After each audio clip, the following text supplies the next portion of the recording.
जी अस्सलाम वालेकुम जी, क्या हाल चाल है साथियों? ठीक है जी। आज हम आए हैं जी ड्रैगन मॉल, और ये इसकी मेन इंट्रेंस है। ये आपको पीछे नज़र आ ही रही होगी रोड वगैरह। तो अभी इंशाल्लाह हम आपको विज़िट करवाते हैं। है तो बहुत बड़ा मॉल, आए तो एक किसी काम से थे, लेकिन हमने सोचा चलो आ ही गए तो एक वीडियो भी हो जाए साथ में। मॉल बहुत बड़ा है, कोशिश करेंगे कि कवर हो जाए, क्योंकि बहुत सेक्शन है, तकरीबन दुनिया की हर चीज़ मिलती है यहाँ पे। तो कोशिश तो यही कि कवर हो जाए हमारा। फिर भी चलें, एंजॉय करना है बेसिकली, मकसद तो एंजॉय करना है, कुछ इन्फॉर्मेशन भी मिल जाती है।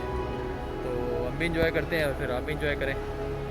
और ईमान भी आई हुई है साथ माशाल्लाह, नज़र आ रही होगी आपको। ये मेरी पार्टनर है, हर जगह पे साथ होती है। तो फिर इंशाल्लाह हम लोग जो है फिर शुरू करते हैं अल्लाह का नाम लेके।